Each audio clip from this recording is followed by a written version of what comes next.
தமிழக வெற்றி கழகத்தினுடைய 3வது ஆண்டு தொடக்க விழாவை முன்னிட்டு இன்றைக்கி பனையூரில் தமிழக வெற்றி கழக தலைமை அலுவலகத்தில் வந்து பார்த்திங்கன்னா அதுக்கான தொடக்க விழா அப்படிங்கிறது கொண்டாடப்பட்டது. ஸோ இந்த விழாவில் முக்கியமாக வந்து பார்த்திங்கன்னா தளபதி விஜய், அதாவது தமிழக வெற்றி கழகத்துடைய தலைவர் விஜய் அவர்கள் வந்து பார்த்திங்கன்னா பேசக்கூடிய விஷயம் என்ன அப்படிங்கிறது வந்து எல்லாருமே எதிர்பார்த்து கொண்டிருந்தது தான்.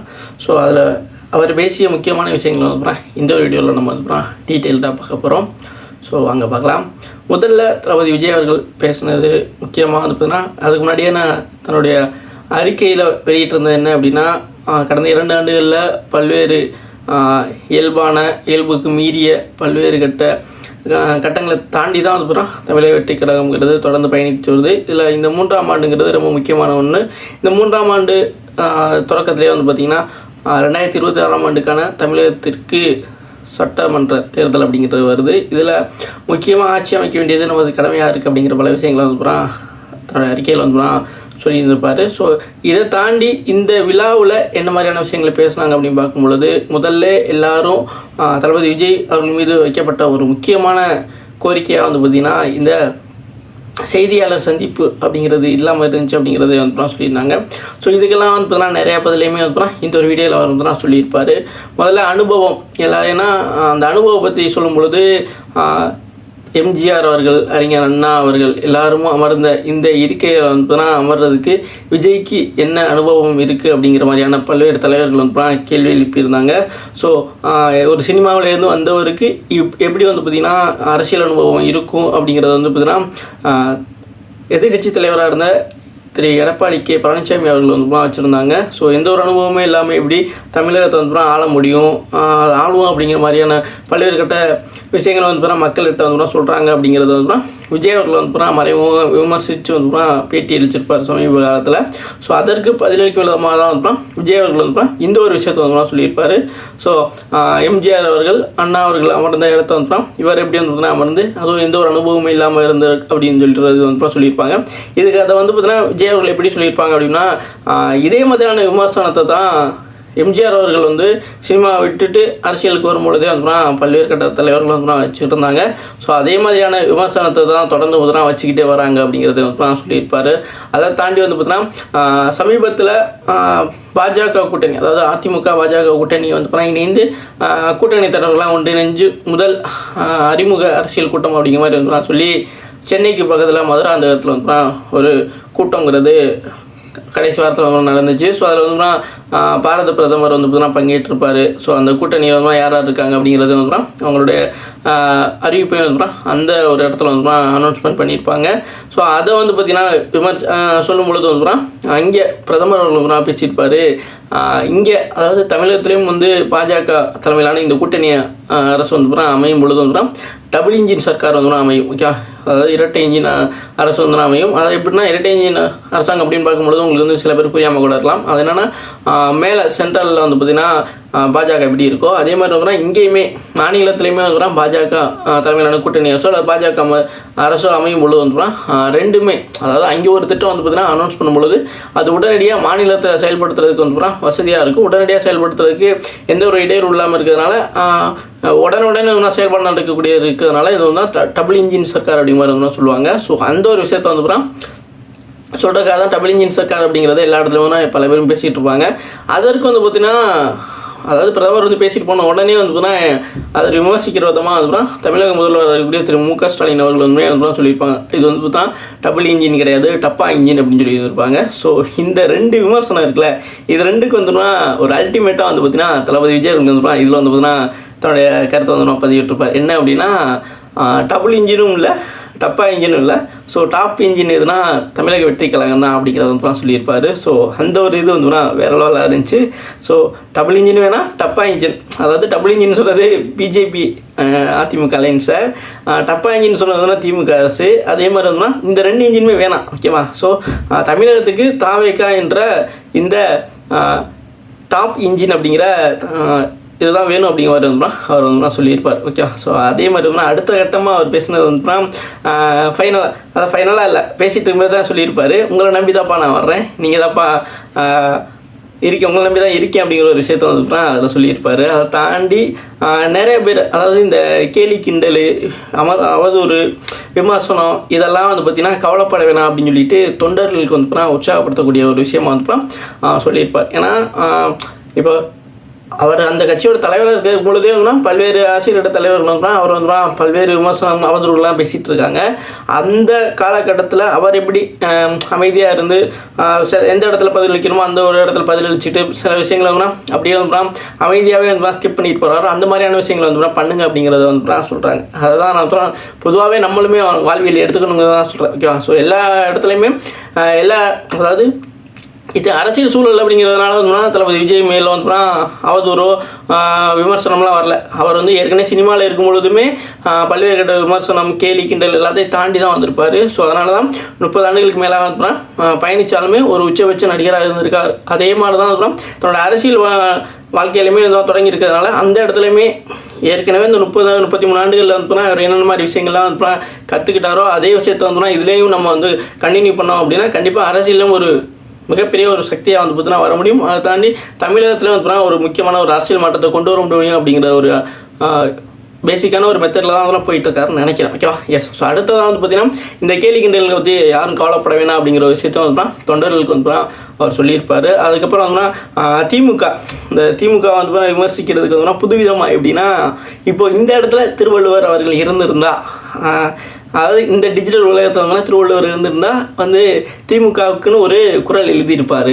என்ன குறள் அப்படின்னு பார்க்கும்பொழுது என்ன சொல்லியிருப்பார்னா, அநீதி, அராஜகம், அவதூறு இவையெல்லாம் திமுக உதற்றை உலகு அப்படிங்கிற மாதிரி வந்து ஒரு குறளே வந்து மாதிரி எழுதியிருப்பார் அப்படிங்கிற மாதிரி வந்து சொல்லியிருந்தார். ஸோ இது வந்து பார்த்திங்கன்னா ரொம்ப கிரேசியாக இருந்துச்சு அப்படின்னா திமுக அட்டாக் பண்ணுறதுக்கு வந்து ஒரு பயங்கரமான ஒரு இதாக வந்து தான் இருந்துச்சு. அதை தாண்டி வந்து நிறைய பேர் வந்து திமுகவுக்கு ஆப்பனண்ட் வந்து அதிமுக தான் அப்படிங்கிற 2 பேருக்கும் தான், அதாவது அதிமுக பாஜக கூட்டம் இவங்களுக்கு தான் போட்டி அப்படிங்கிற மாதிரி தான் சொல்லியிருந்தாங்க. ஸோ இங்கே தளபதி விஜய் வந்து என்ன சொல்லியிருந்தார் அப்படின்னா, எத்தனை முனை போட்டியில் வந்தாலும் சரி, 3 முனை போட்டி 4 முனை போட்டி இருந்தாலும் திமுகவுக்கும் தாவேகாவுக்கும் தான் போட்டி. ஸோ அதே போல் வந்து பார்த்திங்கன்னா அதிமுக பாஜக கூட்டணியில் இருந்தாலுமே அங்கே வந்து பார்த்திங்கன்னா அதிமுக தலைமையில் கூட்டணி கிடையாது, பாஜக தலைமையில் தான் அதிமுக ஒரு கூட்டணியில் வந்து இருக்குது அப்படிங்கிற மாதிரி சொல்லியிருப்பார். ஸோ அது அதிமுக பாஜக கூட்டணி கிடையாது, பாஜக தலைமைக்கு கீழே இருக்கக்கூடிய அதிமுக ஒரு கூட்டணியாக தான் இருக்குதே தவிர அதிமுக வந்து ஒரு மெயின் ஸ்ட்ரீம் கட்சியாக வந்து அந்த கூட்டணியில் இல்லை அப்படிங்கிறத சொல்லியிருப்பார். ஸோ அது ஒரு உண்மையான ஒரு விஷயம் தான். சரிங்களா? ஸோ என்னதான் வந்து எல்லாரும் மக்களே பார்த்துக்கிட்டே தான் இருக்கான், பல்வேறு கூட்டணிகள் வந்து சேர்ந்தாலும் வச்சாலுமே. ஸோ அதை வந்து ஹேண்டில் பண்ணக்கூடிய பிஜேபி தான். ஏன்னா பிஜேபி தான் பல்வேறு கூட்டணி கட்சி தலைவரோட பேசியிருப்பாங்க. ஸோ அதனால தான் வந்து தலைவர் விஜய் உண்மையாக இருந்தால் அந்த ஒரு விஷயத்தை வந்து ஃபோர்ஸ் பண்ணி சொல்கிறார். அது உண்மையான விஷயம் இருக்கிறதுனால தான் அதை வந்து ஃபோர்ஸ் பண்ணி சொல்கிறாரு. அதே போல் இந்த ஒரு விஷயத்துக்கு இடையில வந்து ஒரு முக்கியமான விஷயம், இது வந்து ஏற்கனவே NDTVயில் ஒரு சமிட் அப்படிங்கிறது தமிழ்நாடு கவர்மெண்ட் மூலமாக நடக்கப்பட்டது. நிறைய பேருக்கு தெரிஞ்சிருக்கும்னு நினைக்கிறேன். நம்ம அதை பற்றி பேசணும்னு நினச்சோம், பட் வந்து முடியல. ஸோ இருந்தாலுமே இந்த டைமில் சொல்லிடலாம். NDTVயில் வந்து அவங்க போய் தளபதி விஜய் அவர்கள்ட்ட பேட்டி கூட எடுக்கலை. அவங்க எடுத்தது ஒரு ஃபோட்டோ தான். ஃபோட்டோ எடுத்துகிட்டு அதே போல் சும்மா உள்ளே போயிட்டு வந்தோம்னா ஜஸ்ட்டு காமனாக பேசிட்டு வரும். அப்படி மாதிரி போயிட்டு வரும்பொழுது சின்ன விஷயங்கள் வந்து அவங்களுக்கு பேசின விஷயங்கள் வந்து சின்னதாக வந்து அவங்க பேட்டியில் கொடுத்துருப்பாங்களே. அதை தவிர அவங்க தளபதி விஜய் அவர்களோட போய் வந்து ஒரு பேட்டி எடுக்க கூட போகல, ஜஸ்ட் ஒரு மீட் தான், அவ்வளோதான். ஓகே, அந்த ஒரு மீட்டிங் மட்டும் முடிச்சுட்டு வந்துட்டாங்க.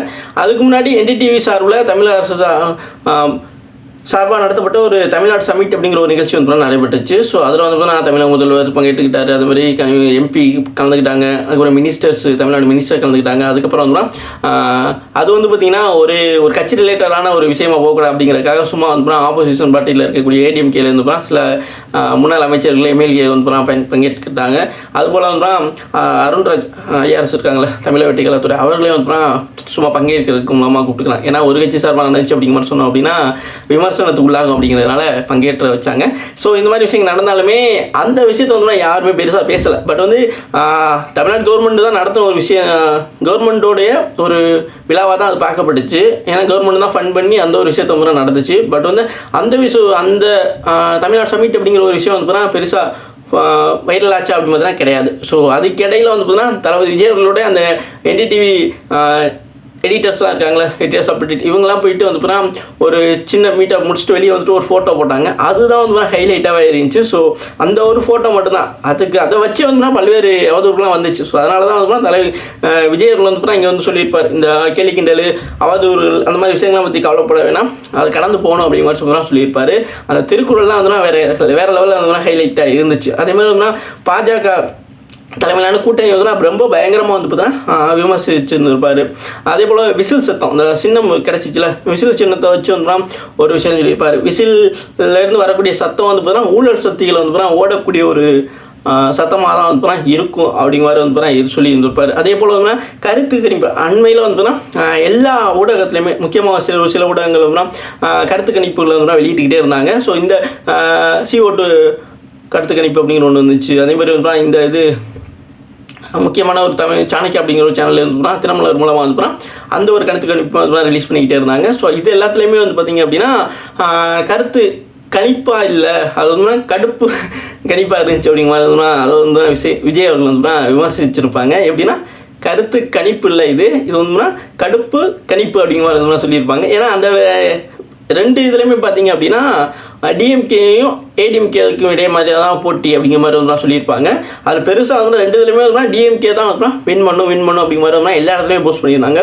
ஸோ அதை பேசிக்காக ஒரு நார்மலான பீப்புள் பார்க்கும்போதே தெரிஞ்சிடும். ஓகேவா? ஸோ இப்போதைக்கு இருக்கக்கூடிய அரசியல் சூழலில் யார் வருவா வரமாட்டா அப்படிங்கிற ஒரு விஷயம் வந்து பேசிக்கான மக்களுக்கே வந்து தெரியும். ஸோ அந்த இடத்துலையுமே வந்து பார்த்தீங்கன்னா இன்னுமே நாங்கள் தான் வருவோம்னு சொல்லிட்டு பூஸ்ட் பண்ணி பல இடங்களில் கருத்து திணிப்பு, சில பேர் வந்து என்ன சொல்லியிருந்தாங்க அப்படின்னா அந்த கருத்து கணிப்பு வந்து கருத்து திணிப்பு அப்படிங்கிற மாதிரி சொல்லியிருந்தான். ஏன்னா இப்போ அந்த கருத்து திணிப்புங்கிற ஒரு இதே வந்து பார்த்தா தளபதி விஜய் அவர்கள் சொல்லியிருந்தாலுமே வந்து நல்லா இருந்திருக்காது. கண்டிப்பாக வந்து பார்த்தா இது நல்லாவே இருந்திருக்காது. ஏன்னா பல்வேறு கட்ட தலைவர்களும் இதை சொல்லி தான் இருக்காங்க. ஒவ்வொரு எலெக்ஷன் போகும் கருத்து கணிப்பு வரும்பொழுது இது கருத்து கணிப்பு கிடையாது, அதாவது கருத்து திணிப்புன்னு சொல்லாமல் கடுப்பு திணிப்புன்னு சொன்னது வந்து ரொம்பவே வரவேற்கப்பட்ட ஒரு விஷயமா இருந்துச்சு, புதுவிதமாகவும் இருந்துச்சு அப்படின்னு கூட சொல்லலாம். ஏன்னா கருத்து திணிப்புங்கிறத தாண்டி கடுப்பு திணிப்புங்கிறது என்ன மாதிரியான வார்த்தை அப்படின்னா, இப்போது எந்த கட்சியும் மேலே வந்து அதிகமாக கடுப்பாக இருக்குது, அதாவது மக்கள் ஆதரவு வந்து ஒரு கட்சியின் மீது அதிகமாக போயிட்டே இருக்குது அப்படிங்கிறப்போ நமக்கு என்ன ஒரு கடுப்பு தான் கண்டிப்பாக. ஸோ அந்த இடத்துல நம்ம தான் பெஸ்ட்டு அப்படிங்கிற மாதிரி வந்து காட்டிக்கிறது, அதாவது எதுவுமே செய்யாமல் அந்த ஒரு இடத்துல வந்து நம்ம தான் பெஸ்ட்டு அப்படிங்கிற மாதிரி காமிக்கிறது வந்து அது வந்து கடுப்பில் வந்து தானே ஒரு விஷயத்தை பண்ணுறது அப்படிங்கிறது இருக்கும். ஸோ நம்ம கையில் இருக்கக்கூடியது ஊடகம் அதுதான். ஸோ அந்த இடத்துல வந்து நம்ம தான் பெஸ்ட்டு அப்படிங்கிற மாதிரி காமிச்சிக்கிறது வந்து கடுப்பில் பண்ணுறது தானே. ஸோ அந்த இடத்துல தளபதி விஜய் அவர்கள் சொன்ன ஒரு விஷயம் வந்து பார்த்தீங்கன்னா, அதாவது இந்த கடுப்பு திணிப்பு அப்படிங்கிறது சரியான ஒன்று தான். ஓகேவா? ஸோ சரியான ஒன்று தான். கடுப்பு கணிப்புன்னு சொல்லியிருந்தார். சரி, நான் கூட வந்து சேர்த்து ஒன்று சொல்லிட்டனோ, சரிங்க. ஸோ கடுப்பு கணிப்பு அப்படிங்கிறது தான் சரியான ஒன்றாகவே இருக்குது. அந்த ஒரு விமர்சனங்கிறது எல்லாராலையும் வரவேற்கப்பட்ட ஒன்றாகவும் இருக்குது. ஓகேவா? ஸோ ஸ்ட்ரெயிட் ஃபார்வர்டு அடித்த மாதிரி தான் இருக்குதுன்னு நினைக்கிறேன் நான் என்னமோ. எஸ், அடுத்ததாக முக்கியமாக வந்து பார்த்தீங்கன்னா இந்த தாவேகா பற்றி வந்து அவங்க பேசும் பொழுது முக்கியமான ஒரு விஷயம், உங்களை நம்பி தான் வரேன், ஏற்கனவே சொல்லியிருந்தேன்ல உங்களை நம்பி தான் வரேன் அப்படிங்கிற மாதிரி சொல்லியிருந்த ஒரு வார்த்தையுமே வந்து ரொம்ப முக்கியமான ஒன்று. அதே போல் திமுக கவர்மெண்ட்டை வந்து பார்த்தா டப்பாக உருட்ட ஆரம்பிச்சிட்டாங்க அப்படிங்கிறது தான். ஓகேவா? ஏன்னா ஒவ்வொரு எலெக்ஷன் அப்போவுமே எப்படிலாம் உருட்டுவாங்க அப்படிங்கிறத வந்து நம்ம பார்த்துருக்கோம். அதே மாதிரி இப்போவும் வந்து திமுக வந்து பார்த்தீங்கன்னா தன்னோட டப்பாக வந்து உருட்ட ஆரம்பிச்சிட்டாங்க. அதாவது எந்தெந்த நேரத்தில் எந்த மாதிரி பேசணும் அப்படிங்கிறத வந்து சொல்லுவாங்கள்ல, அந்த மாதிரி வந்து திமுக டப்பாக உருட்ட ஆரம்பிச்சிருச்சு அப்படிங்கிற ஒரு விஷயத்த வந்து சொல்லியிருப்பார். இதில் முக்கியமாக பேசக்கூடிய ஒரு விஷயமா என்னென்ன இருந்துச்சு அப்படின்னா, நான் சினிமா விட்டு வந்தாலும் சினிமாவில் என்னை பற்றி பேசக்கூடியவங்க இன்னமும் என்னை விடலை அப்படிங்கிற மாதிரி சில விஷயங்கள் சொல்லியிருப்பார். அதாவது இது எந்த ஒரு விஷயத்தை விமர்சிக்கக்கூடியதாக இருந்துச்சு அப்படின்னா, நிறைய பேர் விமர்சனம் பண்ணும் பொழுது சினிமாவில் அவர் எப்படி இருந்தார், இந்த மாதிரி விஷயங்களை வந்து பண்ணார், அதாவது இந்த வரி கட்டமைச்சு அந்த மாதிரியான விஷயங்கள் பல்வேறு அவதூறுகளை தான் தொடர்ந்து தெரிவிச்சுக்கிட்டே வந்தாங்க. அதை தாண்டி இந்த இடையில வந்துன்னா சிவாஜி கிருஷ்ணமூர்த்தி அப்படிங்கிறவர் வந்து திரிஷா கூட தொடர்படுத்தி வந்து பல்வேறு விமர்சனங்களை, அதுவும் வெட்ட வெளியில் திமுகவுடைய நட்சத்திர பேச்சாளர் கூட சொல்லக்கூடிய ஒரு கேவலமான ஒரு அவதூறு, ரொம்பவும் ஆபாசமான ஒரு அவதூறு வந்து நான் பேசியிருப்பார். ஸோ அந்த ஒரு விஷயத்தையுமே வந்து பார்த்திங்கன்னா மறைமுகமாக சொல்கிறதுக்கு தான் இந்த ஒரு விஷயத்தை வந்து விஜய் அவர்கள் வந்து பேசியிருப்பாங்க. அதாவது நான் சினிமா விட்டு வந்தாலும் சினிமாவில் இருந்த விஷயத்த வந்து இன்னும் அவங்க பேசிக்கிட்டும் அவதூறு பரப்பிக்கிட்டு தான் இருக்காங்க அப்படிங்கிற விஷயத்த வந்து சொல்கிறதுக்கு இந்த ஒரு விஷயத்தையும் வந்து அங்கே வந்து பார்த்தீங்கன்னா அவர் பேசியிருந்திருப்பார். உங்கள் வீட்டில் ஒரு விஜயா அதாவது வீட்டுக்கு ஒரு விஜயாவும் உங்கள் வீட்டில் இருக்க ஒரு விஜயாவும் என்னைய பாருங்கள் அப்படிங்கிற மாதிரி வந்து சொல்லியிருப்பார். ஸோ அந்த ஒரு டைட்டிலுமே வந்து அவங்களுடைய பேனரில் வந்து வச்சுருந்துருப்பாங்க. ஸோ இந்த மாதிரி அதனுடைய பேட்டியை வந்து பார்த்திங்கன்னா கொடுத்துருப்பார். இந்த 3ஆம் ஆண்டு தமிழக வெற்றிக்கழகத்துடைய தொடக்க விழாவில் அவர் பேசக்கூடிய ஒரு விஷயமாக இருந்தால் இவ்வளோ விஷயங்கள் வந்து இருந்துச்சு. ஸோ இதில் அவர் பேசிய விஷயங்களை பல விஷயங்களை வந்து நம்ம வந்து கலந்து பார்த்துருப்போம். ஸோ இவ்வளோ விஷயங்களை பேசிகிட்டு இருந்த தளபதி விஜய் அவர்கள் அடுத்த கட்டமாக, அதாவது மக்களுடன் வந்து சந்திப்பு இருக்குது அப்படிங்கிற சொல்லியிருந்தாங்க. அடுத்த கட்டமாக வந்து வேலூரில் வந்து மக்கள் சந்திப்பு அப்படிங்கிறது இருக்க போகிறதா வந்து சொல்லியிருக்காங்க. அதுக்கான இடங்கள்லாம் தேர்வு செய்யப்பட்டு சுத்தம் பண்ணப்படக்கூடிய பணிகள்லாம் வந்து நடைபெற்றுக்கிறதா பார்த்துட்டு இருக்காங்க. ஸோ அடுத்த கட்டமாக தமிழக வெற்றிக்கழகம் சார்பாகவும் அரசியலில் என்னென்ன மாதிரியான விஷயங்கள் நடக்குது அப்படிங்கிறத தொடர்ந்து பார்க்கறதுக்கு நம்மளை சப்ஸ்கிரைப் பண்ணிக்கிறேங்க. தேங்க்யூ.